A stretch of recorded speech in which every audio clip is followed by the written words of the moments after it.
Assalamu alaikum dear students, I am Professor Naila Shabir and I am teaching you Park Study for 9th class.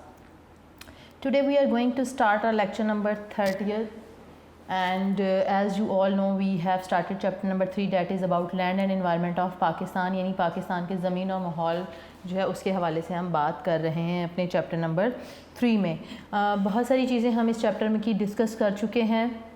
Almost हम इस chapter को wind up करते हुए जा रहे हैं, ख़त्म होने वाला है हमारा ये चैप्टर। आज हम एक बड़ा इंटरेस्टिंग चैप्टर टॉपिक पढ़ने जा रहे हैं, that is about forests of Pakistan या वेजिटेशन इन पाकिस्तान। पाकिस्तान में जंगलात या पौधे जो हैं वो किस तरह के हैं और फिर हम उसकी जो इम्पोर्टेंस है, सिग्निफिकेंस है, उसको डिस्कस करेंगे। So as you know I have written lot in on the board, white board पे लिख चुकी हूँ। सो आज हम करेंगे फॉरेस्ट क्या होते हैं, जंगलात क्या हैं, और वेजिटेशन इन पाकिस्तान। पाकिस्तान में what kind of forest are found in Pakistan, what kind of vegetation is found in Pakistan, different areas of Pakistan। जैसे हमने देखा था कि पाकिस्तान के तमाम खत्ते एक जैसे नहीं है, वहाँ का टेम्परेचर मुख्तलिफ है, दरिया हैं, पहाड़ है, रेगिस्तान है, ठीक है, प्लेटूज़ हैं मौजूद हैं। ये सारी चीज़ें अगर मौजूद हैं तो वहाँ पे डेफिनेटली टेम्परेचर और आबो हवा की वजह से जो वेजिटेशन है, दरख्त हैं, पौधे हैं, वो मुख्तलिफ होते हैं।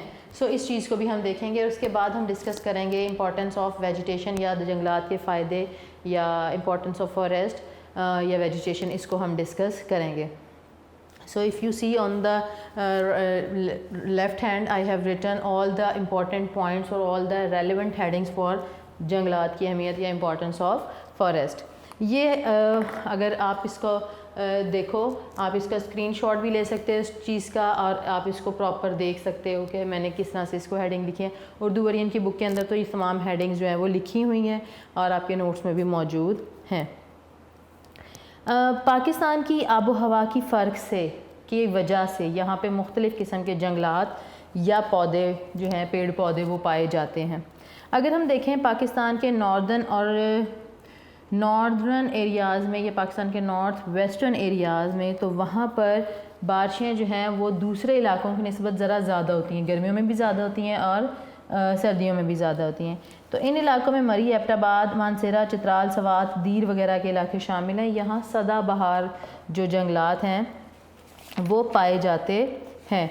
तो सदाबहार को हम कहते हैं एवरग्रीन, जो सारा साल जो है वो सरसब्ज़ रहते हैं, जिनमें देवदार, कील, पड़तल, सनोबर, शाहबलूत, अखरोट और काठ के दरख्त अहम हैं।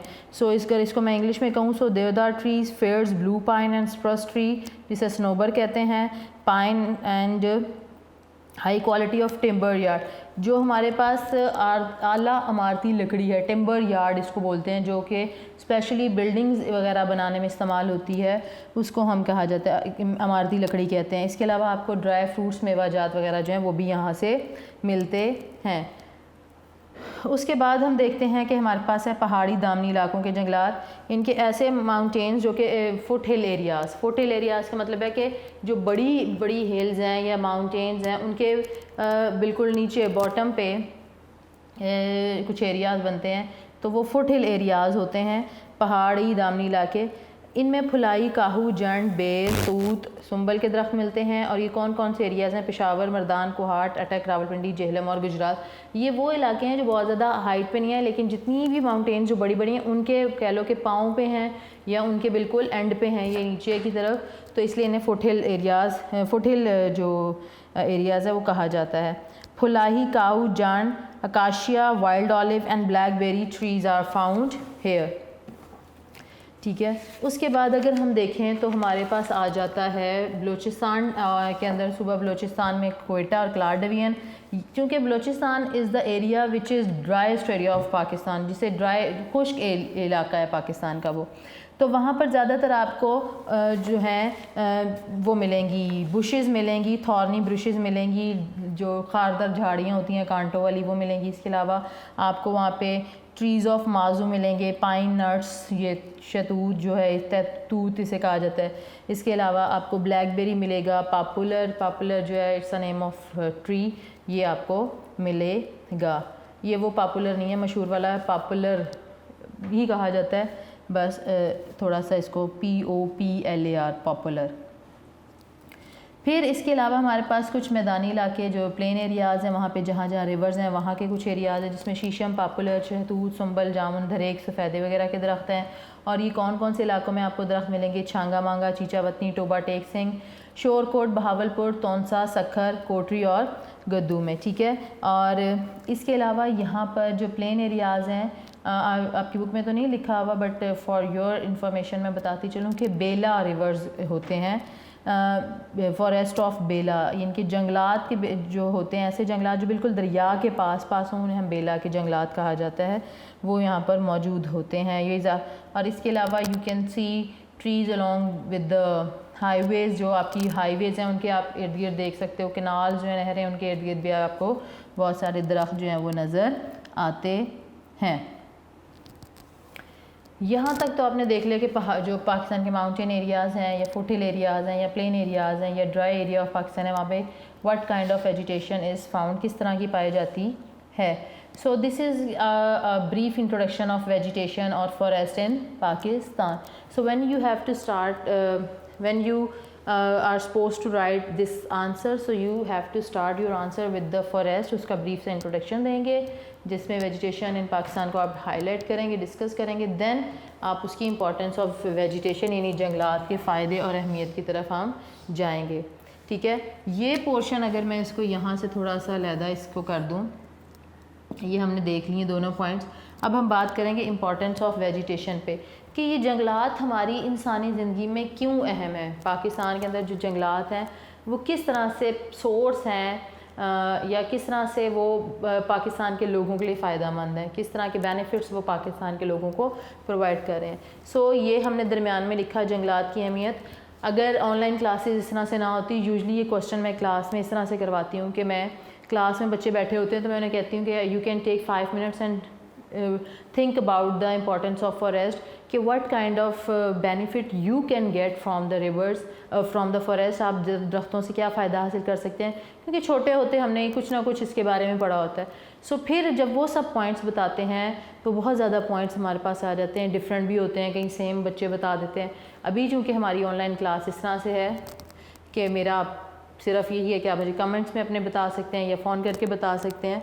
सो अब देखें, हम एक एक हेडिंग को एलेबोरेट करेंगे। सो जंगलात की अहमियत, द इम्पॉर्टेंस ऑफ फॉरेस्ट या importance of vegetation. So the first point is prevent soil erosion. Soil erosion क्या होता है? मट्टी का कटाव, मट्टी का कटाव। अब होता क्या है कि जब जंगलात लगे होते हैं, पौधे लगे होते हैं ज़मीन के ऊपर, मैं यहाँ से ना इसको रेज़ कर देती हूँ ताकि मैं यहाँ पे आपको कुछ चीज़ें ड्रॉ करके समझा सकूँ कुछ चीज़।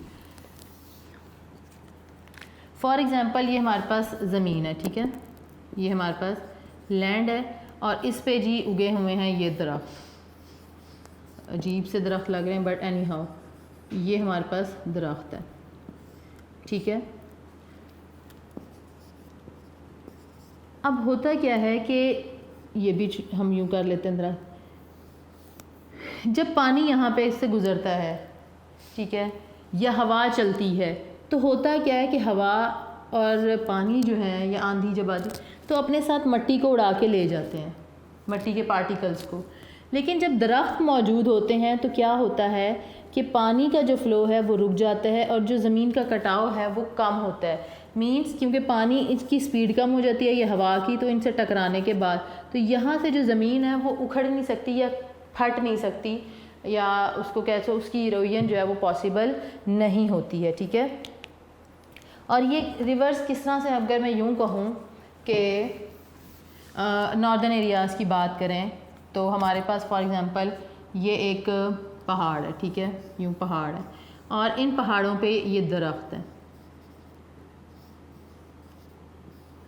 तो ऊपर से जब वो, जैसे हमने ग्लेशियर्स के बारे में भी पढ़ा था, तो जब बारिशें होंगी तो पानी ऊपर से नीचे की तरफ आता है तो इसे ज़ोर लगाता है। लेकिन जब दरख्त ऊपर से नीचे आ रहा होता है तो दरख्त जो है वह एज अ हर्डल काम करते हैं, रुकावट के तौर पे काम करते हैं, और उस रुकावट की वजह से पानी की स्पीड या ग्लेशियर जो बर्फ़ होती है या पानी फ़्लो में आ रहा था, तेज़ी से नीचे आ रहा होता है, उसकी स्पीड हो जाती है कम, जिसकी वजह से यहाँ से जो मिट्टी है वो नहीं उखड़ सकती, ठीक है।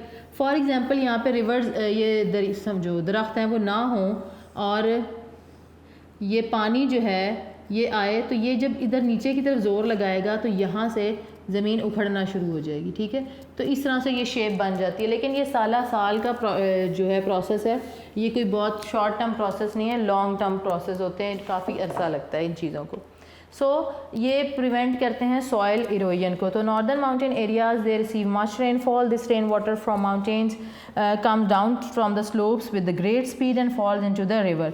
The trees on slope check the speedy flow of the water and they help in preventing soil erosion and reduce the velocity of water. पानी की जो velocity है, रफ्तार है, उसको कम कर देते हैं, ठीक है। उसके बाद हमारे पास जो नेक्स्ट पॉइंट है वो जी है सोर्स ऑफ एनर्जी।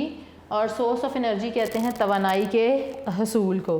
पाकिस्तान में आपको पता है एनर्जी रिसोर्सेज बहुत ज़्यादा नहीं है और जो हैं वो मुल्क की ज़रूरियात पूरी कर तो रहे हैं मुश्किल से, लेकिन बढ़ती हुई आबादी के लिए we need more and more and more energy resources. लेकिन जो जंगलात हैं they are also source of energy. किस तरह से हमें लकड़ी मिलती है और उस लकड़ी से हम कोयला बनाते हैं और ये कोयले की कमी को दूर करती है और ये लकड़ी जलाने या तवानाई हासिल करने के लिए इस्तेमाल होती है। फिर है जी हमारे पास की रोल इन इकॉनमी, पाकिस्तान की माशियत में अहम किरदार अदा करती है। किस तरह से पाकिस्तान की माशियत में अहम किरदार अदा करती है कि पाकिस्तान जो है टूरिज़म से बहुत ज़्यादा पैसे कमा सकता है। दरख्त होते हैं वो खूबसूरती होते हैं ज़मीन की, और जो उस इलाके की खूबसूरती होती है या उस इलाके की जो क्लाइमेट या टेम्परेचर होता है उसको प्लेजेंट करते हैं, ठीक है। लोग वहाँ पे आते हैं, इन्वेस्ट करते हैं और इस तरह से पाकिस्तान जो है या किसी भी कंट्री की इकॉनमी को फ़ायदा होता है, क्योंकि they are also source of running different kind of industries. जैसे जैसे हम आगे जाएंगे तो आपको पता चले जाएगा कि how forest are helping Pakistan economy. फिर है जी हमारे पास प्रोवाइड वुड, जंगलात लकड़ी फ्राहम करते हैं, ठीक है। और इससे जो लकड़ी हासिल होती है we make furnitures, we make other thing, doors बनते हैं, विंडोज़ बनती हैं, आपकी जो बिल्डिंग्स हैं उसके अंदर इस्तेमाल होती हैं। सो लिहाजा जंगलात जो हैं वो जो नेशनल ट्रेड है हमारी उसके अंदर बहुत इंपॉर्टेंट रोल प्ले करती हैं। So forest provide different kinds of wood which are used in building and making of furnitures and other things. उसके अलावा हमारे पास अगला पॉइंट है जी सोर्स ऑफ या कॉज ऑफ रेनफॉल, बारिश का ज़रिया, ठीक है।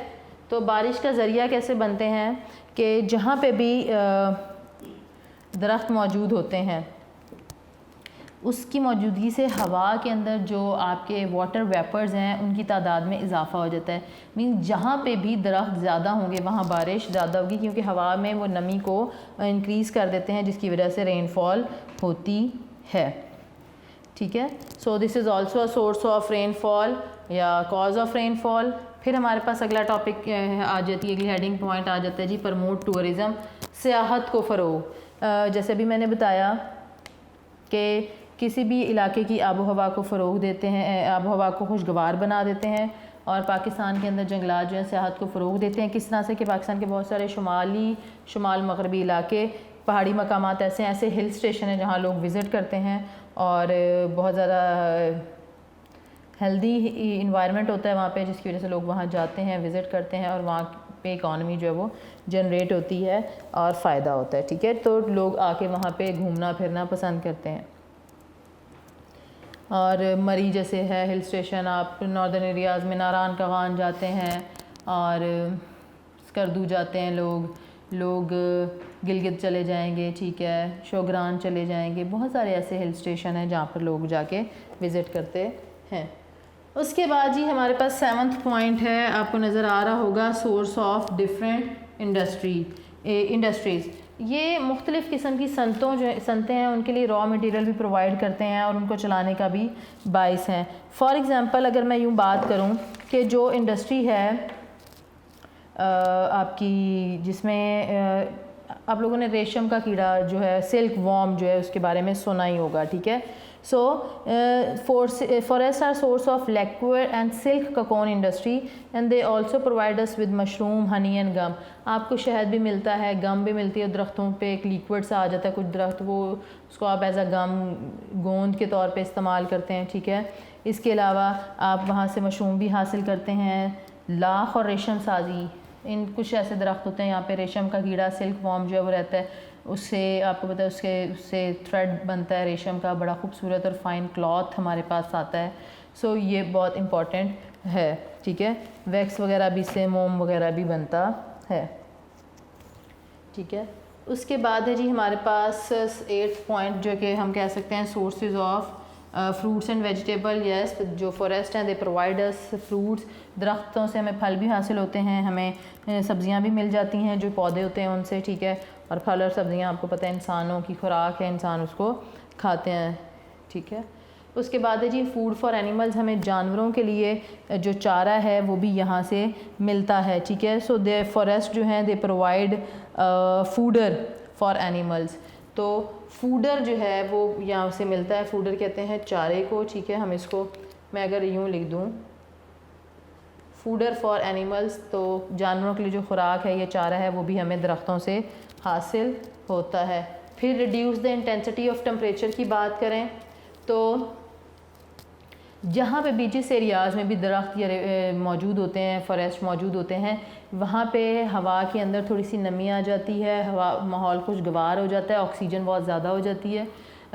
ऑक्सीजन आपको पता है हम दरख्तों से हासिल करते हैं। तो जो इंटेंसिटी होती है टेम्परेचर की, दर्जा हरारत की जो शिद्दत है, दरख्त जो है उस दर्जा हरारत की शिद्दत को कम करते हैं। So they reduce the intensity of temperature and the environment becomes so pleasant and so healthy, ठीक है।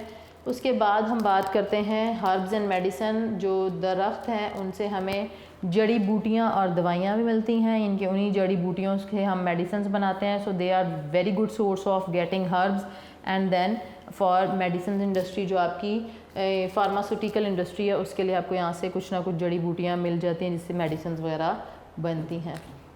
उसके बाद है जी हमारे पास point eradicate water logging and salinity. Water logging और सैलिनिटी क्या है, ये सेमोथोर कहा जाता है इसे उर्दू में। और सेमोथोर जो है ये एक तरह की बीमारी है जो कि ज़मीन को लग जाती है। तो दरख्त उन एरियाज़ के अंदर बड़ा इंपॉर्टेंट रोल प्ले करते हैं सेमोथोर को ख़त्म करने में या कम करने में, ठीक है। और क्योंकि ये ज़मीन से पानी जज़्ब कर लेते हैं, जिससे ज़ेर ज़मीन पानी की मिकदार कम हो जाती है और इसकी सतह नीचे चली जाती है। यहाँ पर मैं यूँ बताती हूँ कि फॉर एग्ज़ाम्पल ये है हमारे पास लैंड और ये है जी इसके नीचे मौजूद, जिसे हम कहते हैं ये इनर वाटर मौजूद होता है, ये नेचुरल वाटर है जो कि ज़मीन के अंदर मौजूद होता है। अब ये इसको मैं सॉइल कह सकती हूँ, ये है जी वाटर, ये हमारे पास सरफेस है लैंड की, ठीक है, ज़मीन की सतह ऊपर वाली। अब होता क्या है कि ये है एक पौधा, ठीक है, फॉर एग्ज़ाम्पल ये एक प्लांट है, ठीक है, ये प्लांट लगा। अब इस प्लांट की जो रूट्स हैं वो नीचे होती हैं और हम जब कोई सीड जो है वो सॉइल में डालते हैं तो वो नीचे उसकी रूट्स पहले निकलती हैं, उसके बाद वो ज़मीन से बाहर निकलता है उसका स्टेम और फिर उसके बाद वो एक पौधा और फिर दरख्त बन। अब होता क्या है कि ये जो अंडरग्राउंड वाटर है, इस अंडरग्राउंड वाटर को ये रूट्स एब्जॉर्ब करती हैं, अपने लिए वाटर लेती हैं और इस तरह से पौधा जो है वो ग्रो करता है, उसकी नशोनुमा होती है। अब अगर ये वाटर जो है ये इसकी सतह नीचे चली जाए, ठीक है, नीचे चली जाएगी तो क्या होगा, ये सारा एरिया ड्राई हो जाएगा। जब ये ड्राई होगा तो ज़मीन जो है उसकी सतह जो है वो क्रैक पड़ना शुरू हो जाते हैं, लाइक दिस, इस तरह से कटना फटना शुरू हो जाती है क्योंकि वो ड्राई हो जाती है, ठीक है। और इसी तरह अगर इस वाटर की जो है लेवल वो ऊपर आ जाए, ठीक है, ये तो क्या होता है कि यहाँ पर एक इस तरह से बहुत ज़्यादा पानी मौजूद हो जाएगा जिसकी वजह से जो सॉइल है वो सही जो अमाउंट ऑफ वाटर है वो नहीं एब्जॉर्ब कर पाती और इसकी वजह से यहाँ पर एक वाइट सी लेयर एक आ जाती है जो साइलेंट टी के अंदर ये होता है, वो वाटर लॉगिंग के अंदर यहाँ पर इतनी ज़्यादा पानी आ जाता है सतह ज़मीन के करीब तरीन कि पौधे जो है वहाँ पे बका उनका नहीं होता और ज़मीन फटना शुरू हो जाती है, ख़राब होना शुरू हो जाती है। तो ये बहुत बड़ी एक बीमारी है जो ज़मीन को लग जाती है। लेकिन अगर यहाँ पर बहुत ज़्यादा दरख्त मौजूद होंगे तो ये इस चीज़ को ख़त्म करेंगे, क्योंकि दरख्त जो हैं वो एक्सेस ऑफ वाटर को अब्जॉर्ब करना शुरू कर देंगे। ज़्यादा दरख्त होंगे, अगर कम होंगे तो फिर तो ज़मीन ख़राब हो जाएगी। तो अगर ज़्यादा दरख्त होंगे तो वो उस सॉइल को सही रख सकते हैं, ठीक है। So the roots of trees absorb water from the soil and they decrease the underground water level. As a result, water level goes down, ठीक है। उसके बाद है जी paper and cardboard industry. Paper and cardboard industry के बारे में कि रॉ मटेरियल जो है पेपर और कार्डबोर्ड इंडस्ट्री का वो हमें it is obtained from the trees, तो ये हमें वहाँ से मिलता है, ठीक है। तो जैसे हमने कागज़ बनाना है तो उसकी लकड़ी हमें दरख्तों से मिलेगी, हमने गत्ता बनाना है तो उसके लिए भी हमें जो रॉ मटेरियल है वो यहाँ से मिलता है। So this is very helpful for paper and cardboard industry. उसके बाद हमारे पास 14th पॉइंट आ जाता है जी जानवरों की ज़िंदगी। जो जंगली जानवर होते हैं, जैसे हम इंसान जो है हम लोग अपने मकान बनाते हैं, घर बनाते हैं, double storey, single storey, it's up to our family के कितने मेंबर्स हैं उस हवाले से बनाते हैं। कईयों को बड़ा घर पसंद आता है, तो हम लोग प्रॉपर घरों में रहते हैं, तो ये हमारा घर है रहने का स्टाइल। जो जानवर होते हैं वो तो जंगलात में रहते हैं, दरख्तों पे रहते हैं, उनके बीच रहते हैं दरख्तों के जी। तो हमारा नेक्स्ट पॉइंट है वाइल्ड लाइफ, यानी 14th पॉइंट को हम डिस्कस करने लगे हैं जंगली जानवर। तो जंगली जानवर जो हैं वो रहते हैं, आपको पता है, जंगलों में। उनके लिए दरख्तों का होना, उनके बीच होना बहुत ज़रूरी है। और हम इंसान जो हैं वो घर बनाते हैं, प्रॉपर ईंटों का, सीमेंट का घर बनाते हैं, ठीक है, मट्टी के भी घर बना के रहते हैं। लेकिन जानवर जो है उनके लिए जंगली जो नेचुरल इन्वायरमेंट है वो बहुत ज़्यादा इंपॉर्टेंट है। कभी आप ये नहीं देखेंगे कि कोई बंदर या कोई हाथी, कोई लोमड़ी वो आपके नेबर में आ जाती है और बड़ा ज़बरदस्त सा घर बना के आपके साथ रहना शुरू हो जाते हैं, ऐसा पॉसिबल नहीं है। सो नेचुरल जो इन्वायरमेंट है फॉर वाइल्ड लाइफ वो है जी दरख्त। तो दरख्त जो हैं, ट्रीज़ जो हैं, they are the source for, they are very necessary for wildlife. Birds के लिए भी बहुत ज़रूरी हैं और एनिमल्स के लिए भी बहुत ज़रूरी हैं जी। फिर हमारे पास एक पॉइंट है protection for dams. For example दरख्त नहीं होते, पौधे नहीं हैं, तो दरिया जो अपने साथ मट्टी को बहा के लेके आते हैं, क्या होगा कि वो मट्टी जो है वो जमा होना शुरू हो जाएगी। किस तरह से जमा होना शुरू होगी कि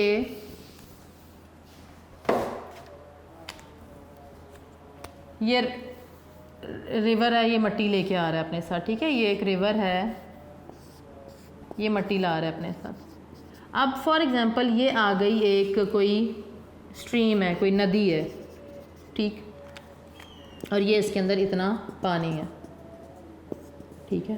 अब ये जो मट्टी ला रहा है रिवर अपने साथ, अगर मैं इसको यूं करूं कि ये ग्रीन जो है ये सॉइल है, ठीक है, ये मट्टी ला रहा है, अब इसने यहाँ से गुज़रना है। अब क्या होगा कि अगर यहाँ पे इसके रास्ते में दरख्त नहीं होंगे तो ये पानी स्पीड से आएगा और मट्टी इसके साथ होगी, और इस मट्टी को साथ ला के वो क्या करना शुरू करेगा, इसमें भरना शुरू कर देगा, ठीक है। आहिस्ता आहिस्ता भरना शुरू करता रहेगा क्योंकि दरख्त रोक ही नहीं रहे उसकी स्पीड को, दरिया की या पानी की स्पीड को रोक ही नहीं रहे, तो ये क्या होगा, रिवर्स और डैम्स आहिस्ता आहिस्ता भरना शुरू हो जाएंगे। अब अगर फ़र्ज़ करो कि ये वाला पानी खत्म, मतलब ग्रीन जो मट्टी को शो कर रहा है, तो इतनी तो मट्टी आ जाएगी, इसका मतलब है कि ये नदी भर गई और ये नदी जो है अब इसकी कैपेसिटी जो है ये वाली सारी ख़त्म हो गई और अब इसका सिर्फ जो डेप्थ है वो इतनी रह गई, ये बिल्कुल थोड़ी सी डेप्थ रह गई। तो इस तरह से ये जो डैम्स भर सकते हैं, रिवर्स भर सकते हैं, जो स्ट्रीम्स हैं वो भर सकती हैं। तो ये जो दरख्त होते हैं ये क्या करते हैं कि उसकी स्पीड को कम करते हैं, ठीक है, और उससे क्या होता है कि इंसान जो है वो अपने डैम्स को तहफ़्फ़ुज़ दे सकते हैं। इनके जंगलात ना होने से दरिया अपने साथ मट्टी बहा के ले जाते हैं, और जब वो बहाव के साथ ज़ख़ीर मट्टी अपनी जगह से हिलती है तो उसके साथ क्या होता है कि हमारे डैम, हमारी झीलें भर सकती हैं और हमारे जो मंसूबे हैं हाइड्रो इलेक्ट्रिसिटी के, पन बिजली के, वो डिस्टर्ब हो सकते हैं, सॉरी, क्योंकि कैपेसिटी कम हो जाएगी, आहिस्ता आहिस्ता मट्टी भरना शुरू हो जाएगी ग्रेजुअली और फिर कैपेसिटी कम हो जाएगी। प्रोटेक्शन ऑफ डैम्स का जो पॉइंट है अगर उस पर बात करें, so if there are no forest तो river wash away with them a huge quantity of sand और सॉइल।